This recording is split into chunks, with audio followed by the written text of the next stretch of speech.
Kent will play at home to Yorkshire in 2 weeks' time in the last 8 of the Royal London One Day Cup after thrashing Sussex by 7 wickets with 67 balls to spare at the BrightonandHove.com county ground.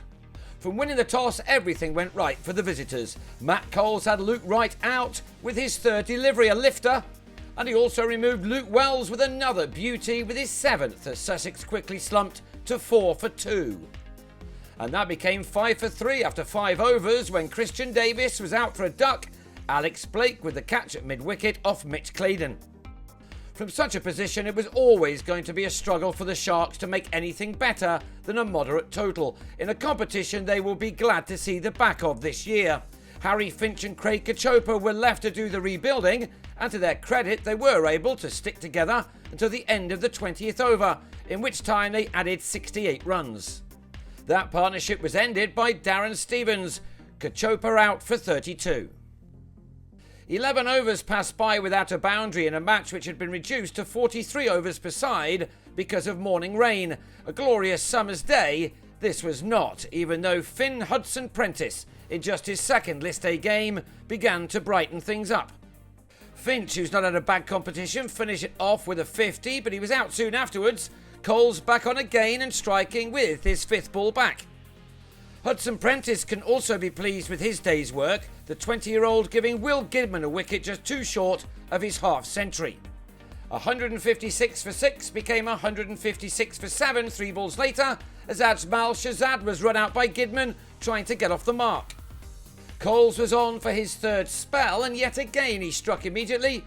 Will Beer, the 4th Sussex man to go without scoring, perfectly picking out the fielder. Danny Briggs and Ollie Robinson did well to add 24 runs off the remaining 19 deliveries, the Sharks ending on 182 for 8, Coles with 4 for 39, Claydon's 9 overs costing only 19 runs.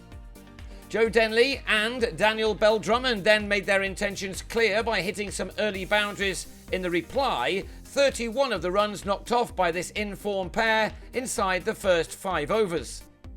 But then a flicker of hope for the home side as Robinson got one through Bell-Drummond after he'd made 14.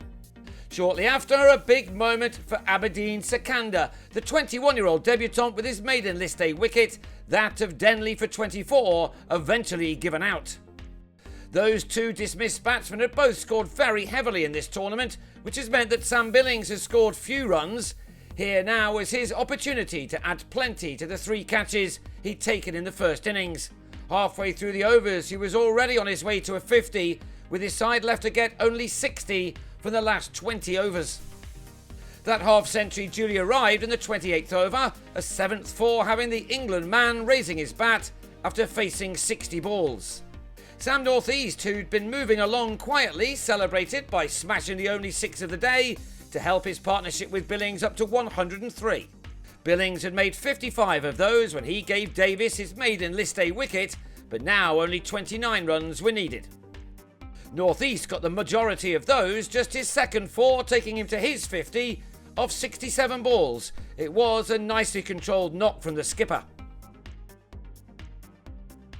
He struck the winning runs too, another 4 seeing his side over the line, winning this match by 7 wickets with more than 11 overs to spare. The size of the victory meant that the Spitfires didn't have to concern themselves with other results elsewhere. They not only qualified, but also earned a home tie with Yorkshire.